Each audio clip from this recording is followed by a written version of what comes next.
And good evening, everyone. ESS, Empire State Sports, proudly presents the Wise Guys Sports Talk Show with our host tonight, Joey Reel, I'm Dave Bartlett, and myself, Pete Gossel, and our special guest, San River Central Lax coach, good friend of the program many moons ago, Coach Jim Barnes. Welcome to the show, Coach. Thank you. I don't even know where to start. We had Jim on back in, I believe it was 2014. We did a show from the Riverview in Brazier. I'm sure a lot has changed since then. A lot of things haven't changed by then. I know we're getting older, and I know you're playing senior lacrosse, but I'm going to let you do a little rundown of your bio, and then we'll go from there, Jim. Well, ever since the last time that we talked, I kind of took a little break from coaching. This was a couple years ago. Just kind of had enough of coaching. Just really wasn't just wasn't enjoying it, I guess. So took a little break. But actually this year I got into coaching girls modified soccer again at Salmon, and my first year coaching basketball. I did the girls modified basketball this year. So kind of getting back into it. And pretty soon I think I'll step back on the sidelines for the Salmon River boys varsity team. I see myself getting back in there. But I just been, my son now, he was in prep school at Toronto at the Hill Academy.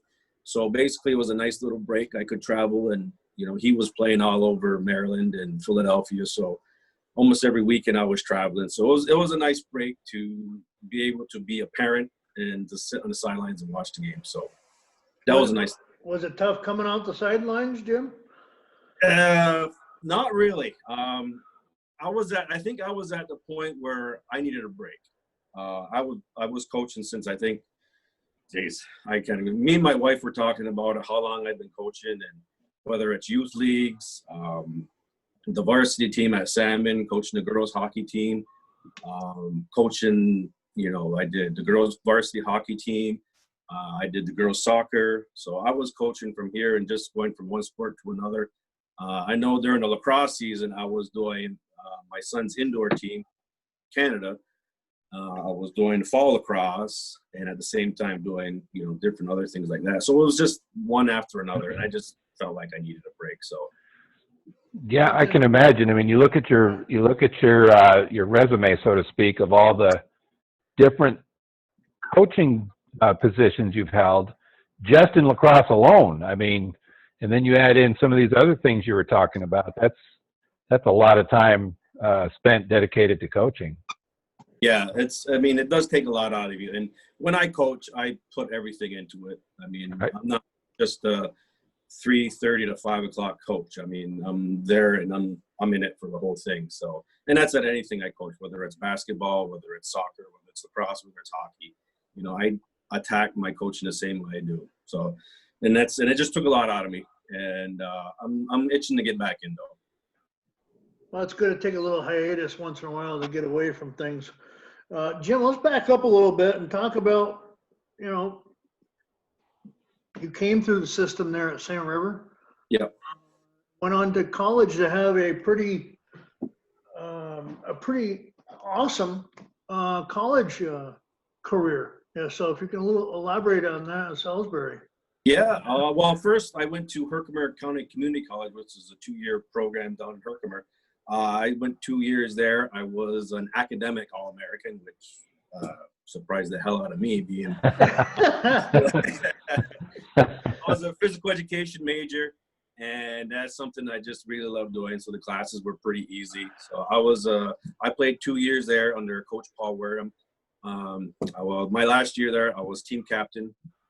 We made it to 2 national junior college championships. We lost both of them, one to Nassau and one to Anne Arundel.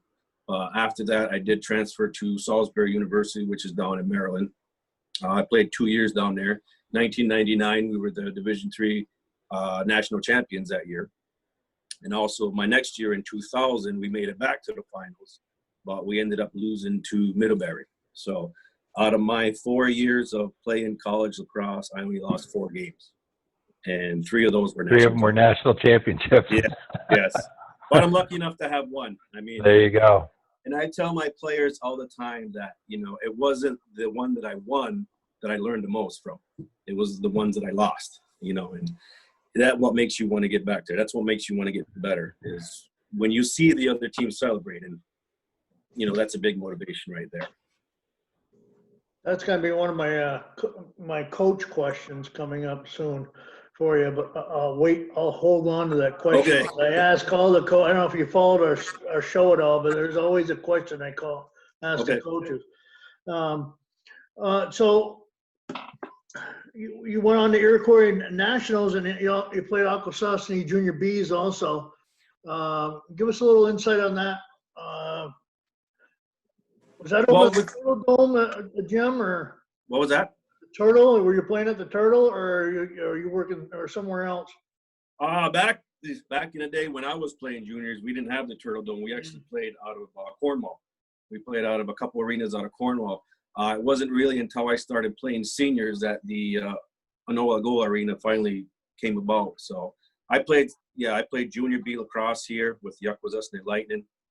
And then once I would come back from college, I played senior A lacrosse, which was equivalent to professional lacrosse in Canada. I played a couple years there.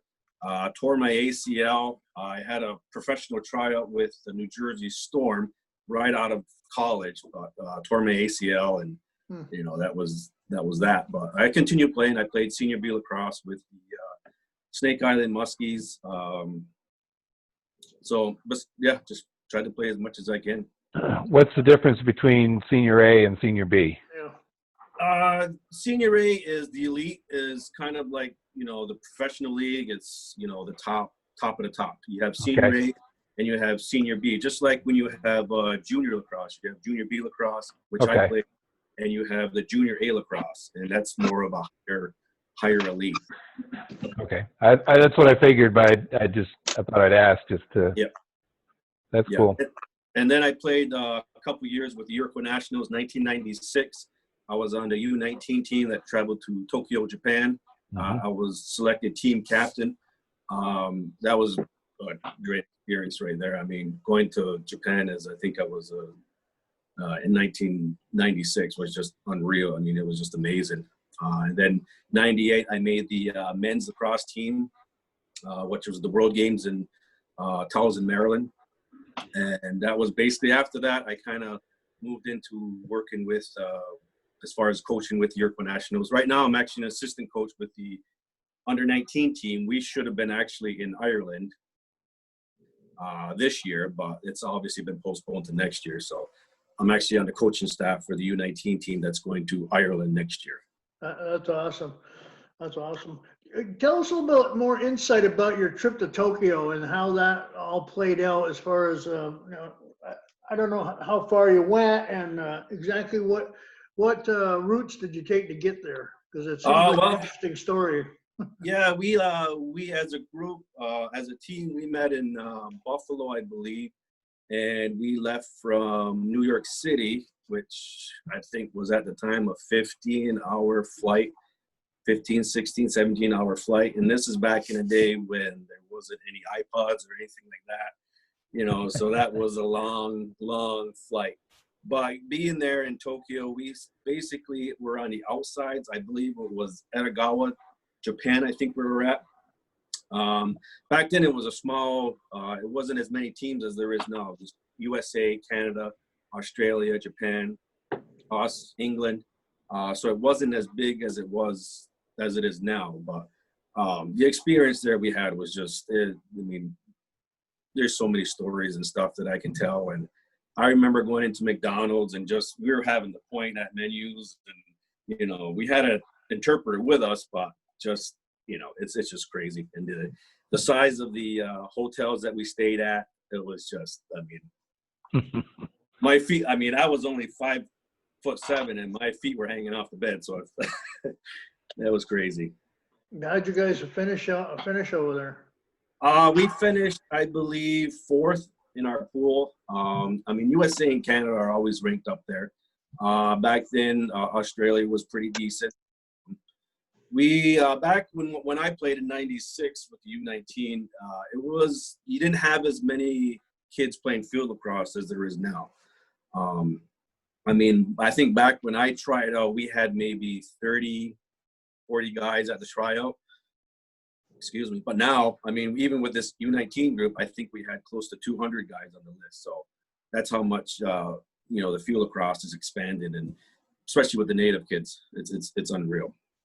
Yeah, I want to talk more about that a little later because we had Chris Rose on the other night from St. Lawrence Central, and he was talking to us about box and Yeah. versus the field, and I want to get your interpretation on that. So, did you play? What's the name of the? It's over there in Cornwall. It's actually a kitty corner across from the Civic Center. Is that where you played box? Water Street Arena. Water Street. Yep. Yep. I did play in there. Yep. I've been there for quite a few games. I just couldn't remember I can tell you where it is, but I couldn't remember where. It's actually torn down. It's actually not there anymore. Oh, really? No, they tore it down. Once the Benson Center, the big complex they have now, it has like 3 arenas in there and a big turf field. They actually tore down the old Water Street Arena. So wow, a lot of history there, boy. Well, I can see that had been there for a while. that was a great place to play. I mean, I still remember. I remember going there as a kid and watching lacrosse games, and it just being packed and 90 degrees and probably 100 on the floor, but it was a great place to play. Now, you got to tell us a little bit more about the Turtle. I've been over there for a couple games on the island, and phenomenal place, and it's really come a long ways. Yeah. But they do it. There is a lot going on in that place from the time it opens to the time it closes, if it closes at all. I mean. Yeah, with all our minor lacrosse, if you go on a Friday, during the week, it's scheduled from probably 4 o'clock right up to 11, 12 o'clock. You have all your minor lacrosse teams with the Acquisition Minor Lacrosse that are in there, and then you have the Junior B Indians that are participating out there, and then you have some of the local Senior B teams that practice there. So yeah, it's being used. Sometimes they put the turf floor in. We had a turf right on the inside there, which was amazing. But because of maintenance issues, and sometimes they take it in, sometimes they take it out.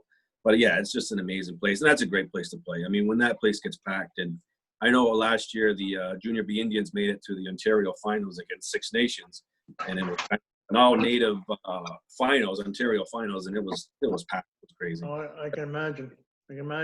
Now, they were, and tell me if I'm wrong, they were planning on building somewhat of a stadium or something right there in town behind in Hogan, right near the seniors. Yeah, actually, I've been approached by a couple people, and they mentioned about something like as far as a turf field as an indoor facility that I know. Because me coaching at Salmon for so many years, you're not out on the field until April. We start and we're running around in the arena, we're running around in gyms, and they approached me a couple of times and asked me for my input.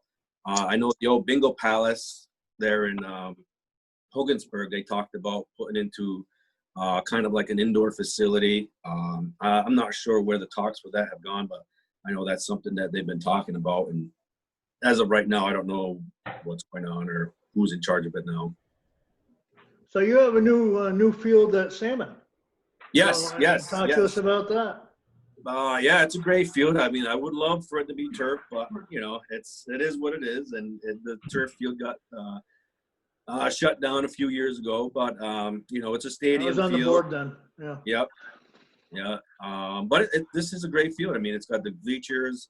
It's got the beautiful settings around the whole place. Yeah, my last year coaching was the first year that we had it open, so it was great to be on. Are you set up for night though? Is it set up for night games? Not yet. They were talking about that also. Yeah, I know they've been talking about getting lights and stuff, so they're looking, I think, in the process in the near future of getting it. We were talking with Coach Rose the other day, he's gonna be aired a couple of days before you. And he was telling us about the St. Lawrence field up there. Now they have turf now. They have a beautiful field. Yes, they have a beautiful field. Yeah. And Yeah, we played my girls' soccer team. We actually played there. They were able to play on it. My girls' JV team. We got an opportunity to play on it. It's just a beautiful field. Yeah, it's got the perfect setting. If you've ever been there with the way it was before, the bleachers and everything. Yeah, it's beautiful. It's a great setup they have. most of us, I'm sure Joey can tell you, most of us remember the hill because we all Yes. sat, everybody sat in the hill, and I'm kind of glad they didn't take that away Yeah. because a lot of us, that's what we did. We sat on the hill. Well, I played football there, so I remember that hill running up and down it. So I actually played football there, so I remember running up and down those hills. So were you involved in when Salmon was getting bussed over there to play football Yeah. over there? Yeah, I actually played modified and JV football. I never played varsity football because I got into summer hockey, and lacrosse kind of was getting in the way. So, but I played modified and JV. Yeah, they used to bus us to the town line, and then we'd wait, jump on a St. Lawrence bus, and then take us over. The great thing was when we got to practice, they were done their conditioning. So by the time we got in the field, we were.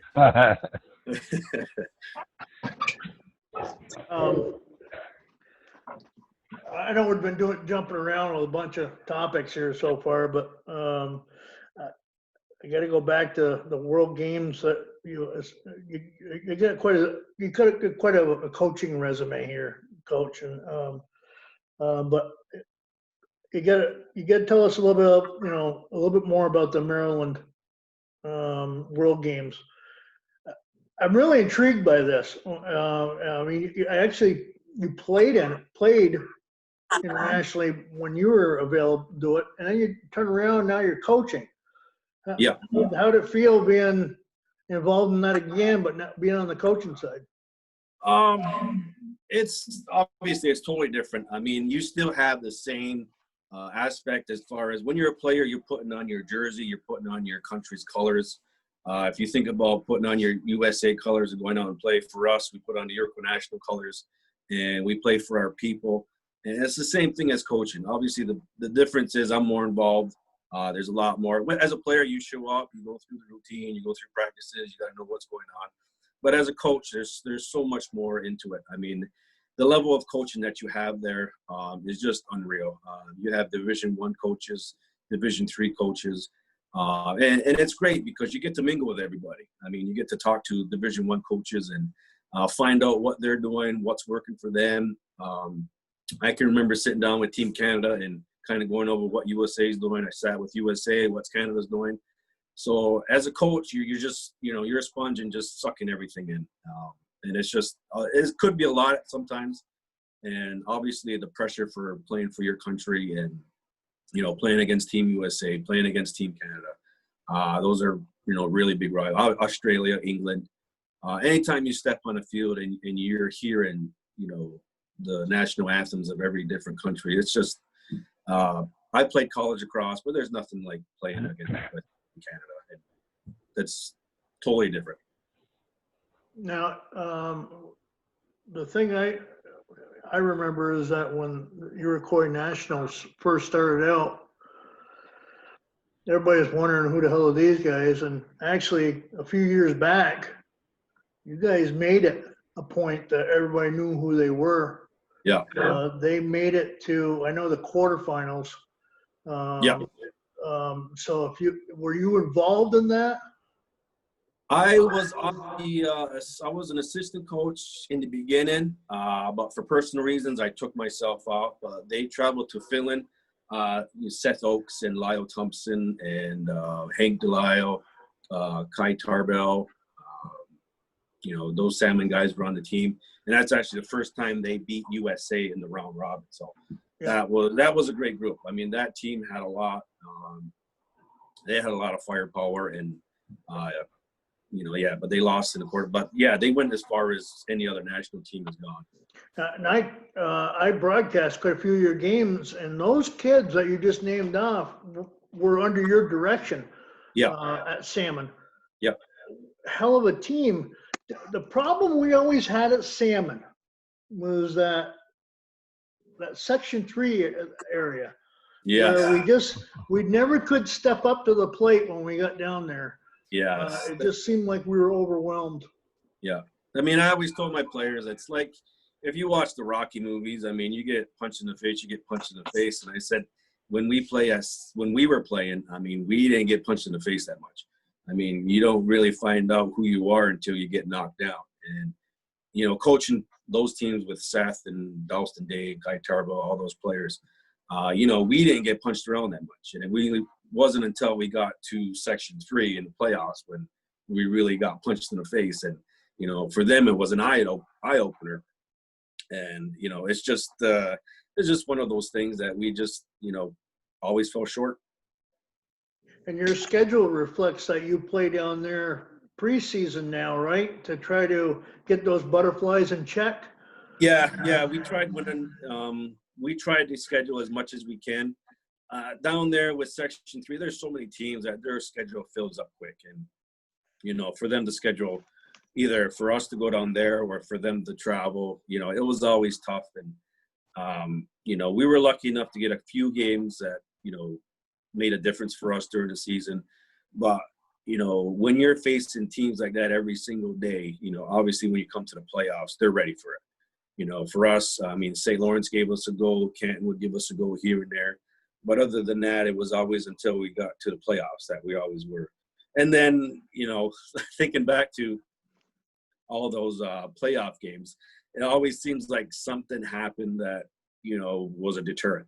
I know one year Case and Tarbell was suspended. I know we had injuries one year. Broadcast that year. Yeah, and Tommy and I went down there.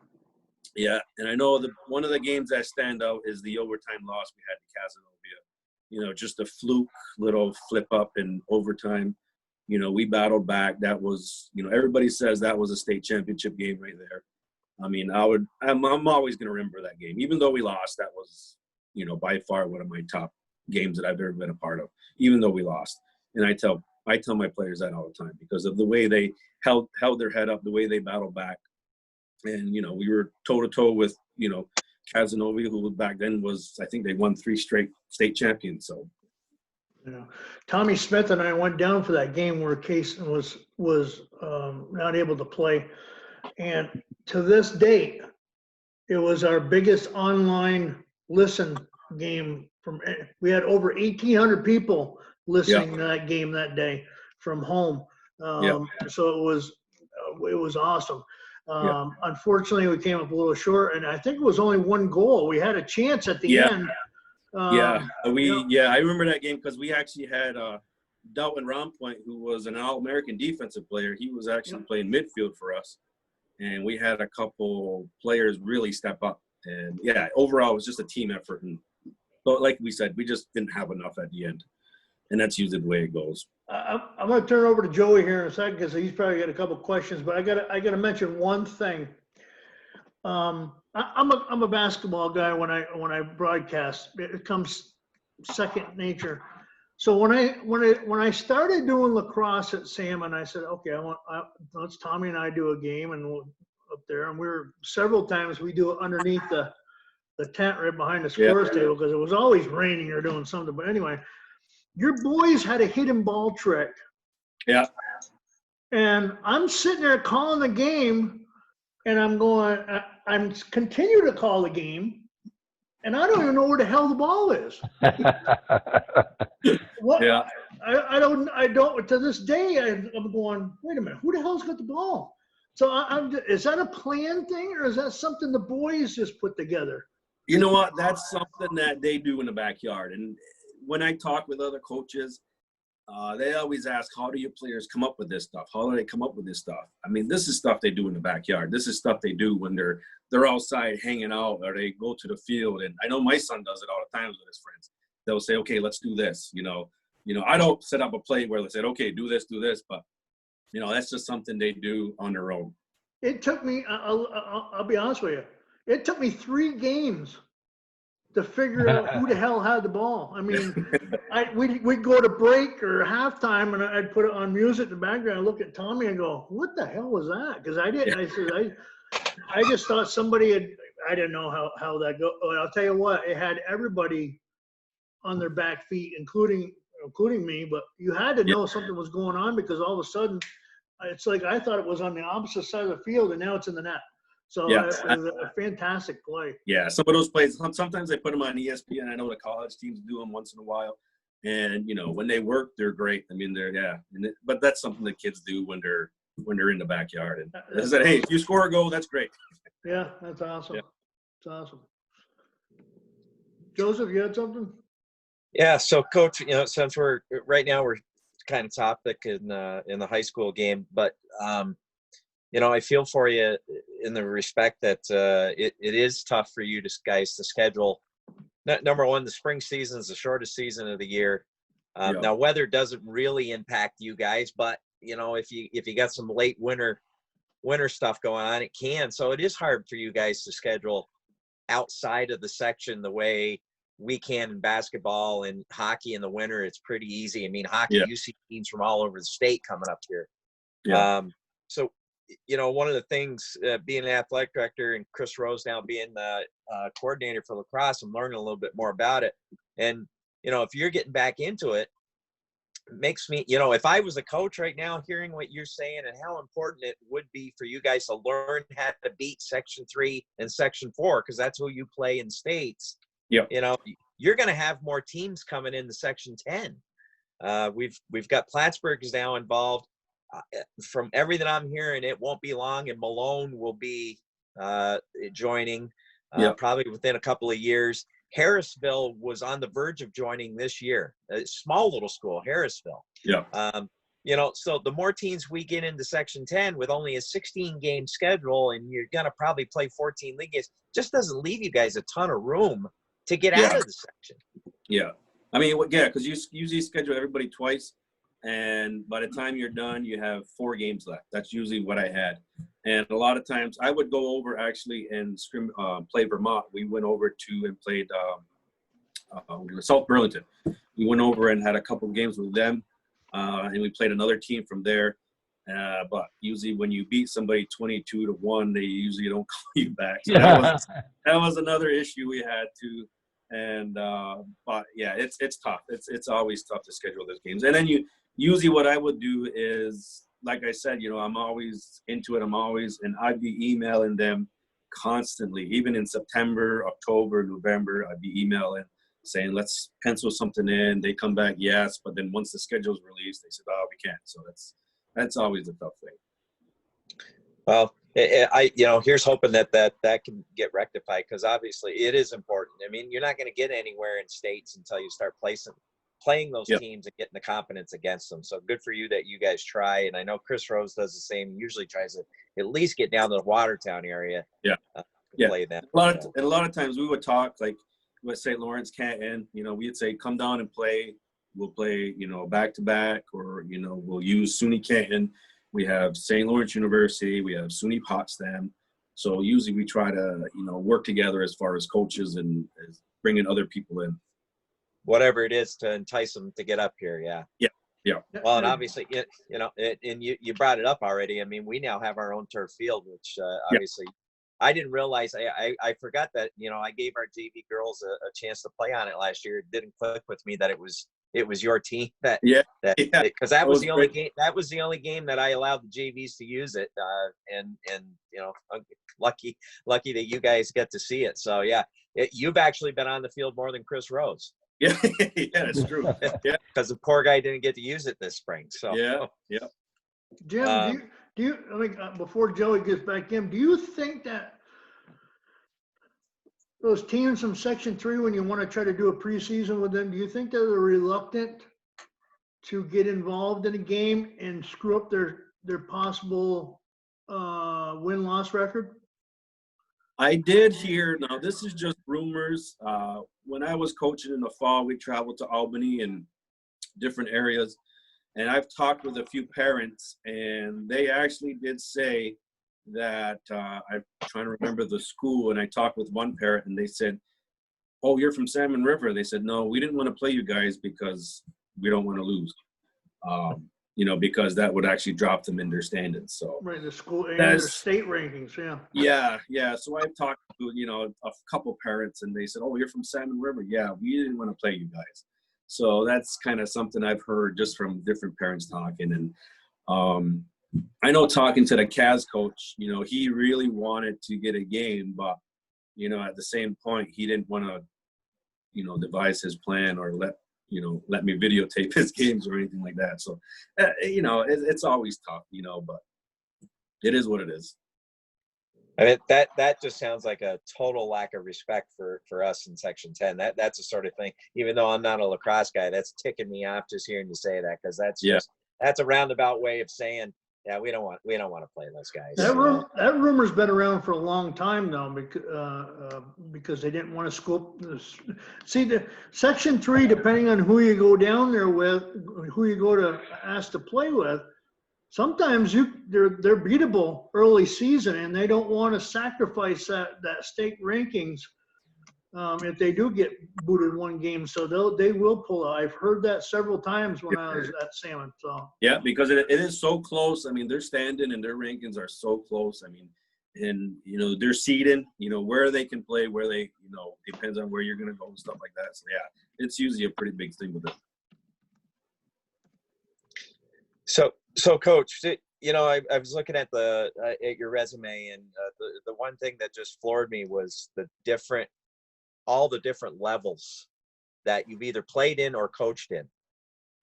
And again, me not being a lacrosse guy, there's levels in your resume that I'm like, well, geez, I didn't even know about that. Yeah. Is there a certain level that you've participated in, either as a player or as a coach, that you're like, this is the level that I love. The passion or the level of play at this level is my favorite. That's kind of tough, because I remember coaching my son in little when he was younger. They call them peanuts. They call it the peanut level when they first get started. And seeing them run and catch the ball and shoot and score for the first time, that's just, because you're teaching the game. At that point, that's when my teaching came out, teaching the game of lacrosse. And as they grew older up into, the novice, Pee-wee level. Pee-wee, we won our first provincial championship. And, seeing them grow, and every single level, there's always something different at every single level. Coaching youth sports, it's always something different. You're watching them grow up and become young men, seeing them the way their characters being built, seeing them, tackle different things as far as, situations at home. I need a ride to the game, coach. I can't have this, but if you're there to help them and push them along, you see them grow. So, coaching the minor levels, there was always something that just really just lifted me up. And coaching, obviously coaching the high school group, you're coaching young men. You're trying to form them. You're trying to plant that seed to get them to the next level. And that's one thing I kept saying, even with my minor teams, I'm trying to get you to the next level. And then the good thing is you have kids like Kason Tarbell, you have guys, who went on to college, and they come back and say, yes, you're right. This is what you have to do. Coach is right. This is what you have to do. When you get to the next level, this is what you have to do. And then being with the Iroquois Nationals and coaching men, the same thing. You're at the same level. You're at the same age.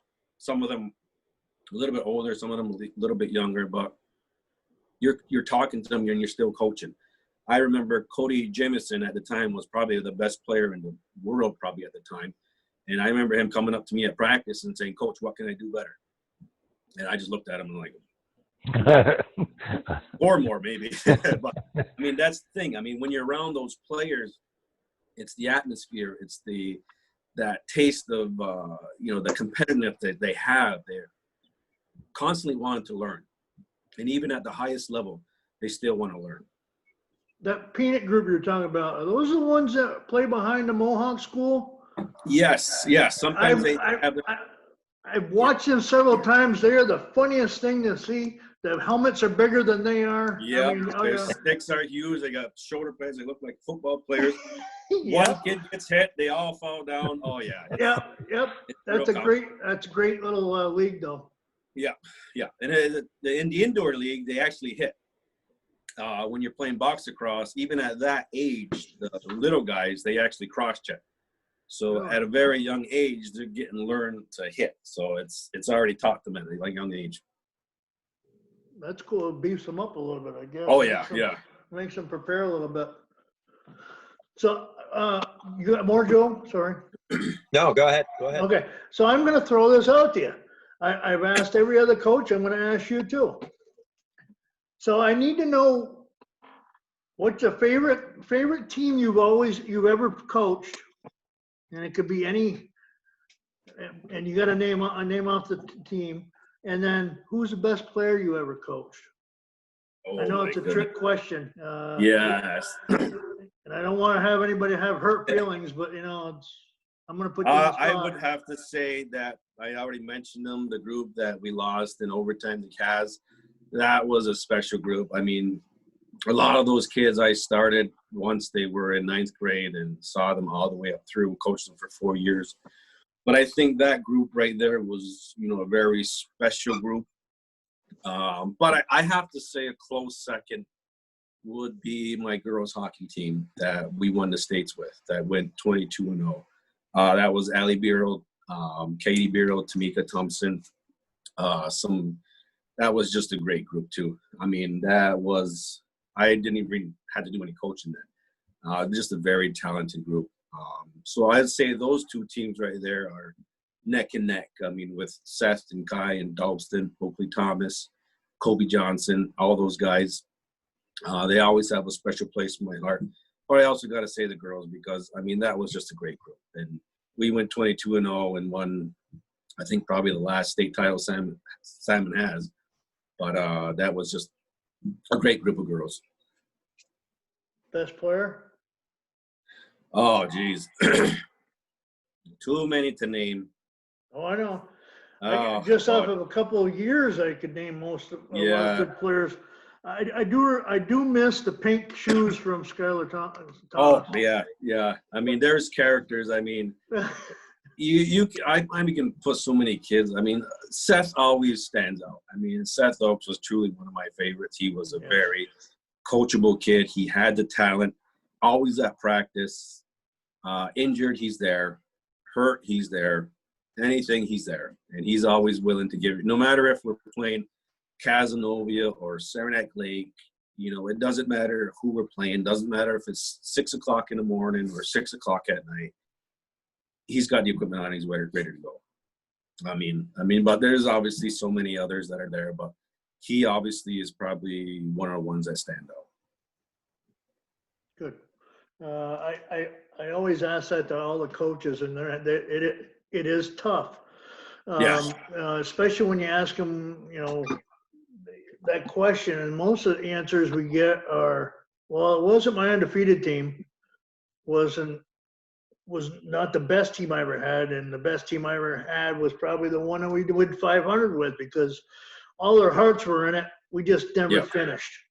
Yeah. So you know where we're coming from with that. So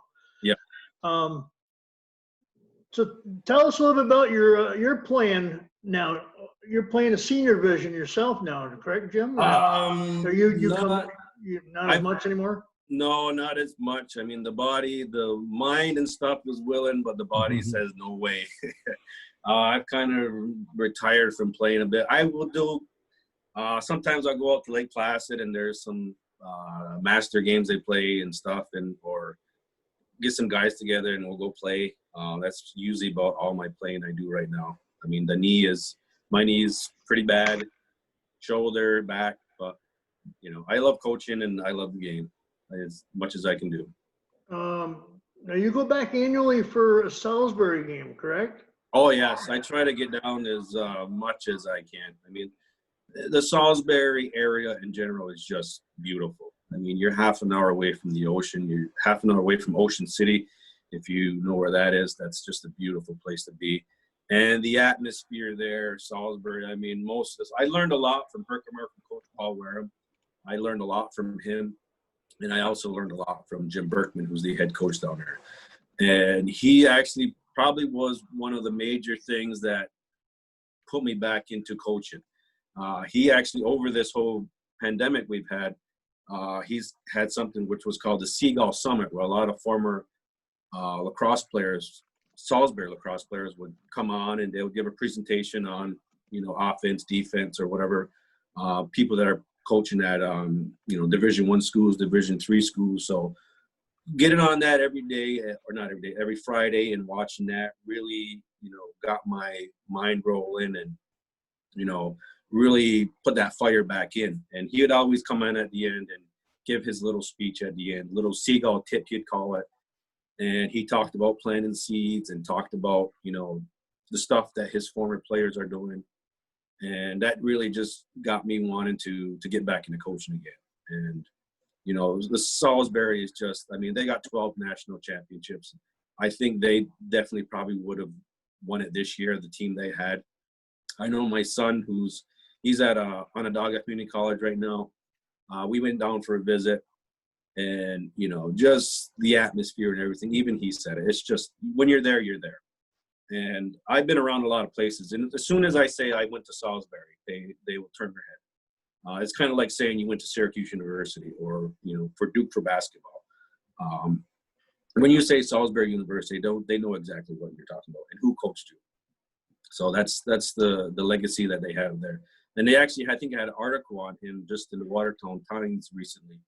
I think it's on Facebook. I think I shared it. But it's just, you watch it and you listen to him talk, and the stuff that he has is just, notes and notes and notes and notes of stuff that I've learned. And it's all to him. Yeah, I read that article that you posted the other day. It was actually a great article. I learned a lot just from reading it. Now, the Onondaga, sorry, Joe, the Onondaga campus, what a phenomenal sports complex they have there. They've dumped millions. Yes, yeah. And that's Chuck Wilbur, who was actually my teammate at Herkimer. We were actually on the same team together. He was the coach there for a long time, and I think they have, I don't know how many national titles he has, but he actually retired, and they named the field after him, the Chuck Wilbur Field, and it's a beautiful turf field. The facilities they have there are just unreal. And now my son's going there, and Chuck's still there, so we still keep in contact with them, and he's there to help him out anytime he can. Tough area to drive through to get there, but other than that, Yeah, it's, 3 hours. Yeah, I take 3 hours over 9 hours to Salisbury. yeah, oh yeah. No, I get it. Yeah. Joe? Coach, did Salisbury seek you out, or was that your hope, while you're at Herkimer, or were you thinking of Salisbury before you even went to Herkimer? No, when I went to Herkimer, the only place that when I was a senior in high school, SUNY Canton was the only team that really was interested in me. My brother actually went to Morrisville, and he played a game against Herkimer, and Herkimer just, I think it was like 22-3 or whatever, just really put a pounding on him. And I looked into it more and decided that's where I wanted to go. So I went to Herkimer, and once I met Coach Paul Wareham there, he just had me. He's just another extremely talented, motivational kind of guy. I owe a lot to what I do to him too. And obviously being an upstate kid, I wanted to go to Syracuse. Syracuse University was where I wanted to go to school. And he actually asked me that. Coach Wareham said, "Where do you want to go?" And I said, "I want to go to Syracuse University." He goes, "Okay, we can get you there." And I actually got accepted to Syracuse University. But he said, "Well, let's look at a couple other places." And I looked at Division III, and Salisbury was ranked right up there, and called up Coach Berkman. Coach Berkman's a native of Watertown, and I went down, went for a visit, and that was it. Just fell in love with the area, and the atmosphere, talking with him, it just felt like I was leaving one family and going to another family. I don't regret not going to Syracuse. I obviously would have. That's my goal. That was my goal. But I say this all the time, your goals change, and that wasn't the right fit for me. And going to Salisbury it just seemed like that was the right place for me to be. Well, that must have been a tough decision. We're Syracuse fans. So, Yeah. So it's kind of hard. It's like, geez, I go to a D1 or a D3, but I understand the family concept. Yeah. You guys appreciate Salmon with your lacrosse team, Joey at his basketball program out in Brazier, they all preach that, and it seems to be the glue that holds everybody together. Yeah, that's definitely one thing I preach is family. And it's more of a personal level. And like I said, anytime you're into coaching, you're like a parent. And kids come to you. You're not only a coach, you're a counselor, you're a doctor, you're every single thing these kids have, they're going to come to you, and you got to be there for them. You cannot have a closed door. And I tell my kids, anytime you need to come and talk, anytime you need anything, you can come down to my office. And that's the feeling I got at Herkimer and at Salisbury. It was just the home feeling, and I knew that's where I needed to be. So I got to ask you, how much did you take from Dave White? Because he's quite the legend up there. He was a coach for many moons up there at Sam River. Yeah. Have you taken any of his mentoring or whatever and put it into your game? Yeah, actually, when I was in school and when I came back, he actually asked me to come back and help him out. So I was helping Dave out when I came back, and when I was coming to school, became an assistant coach underneath him. So I got to see, I think the biggest thing I take from him is just the love of the game.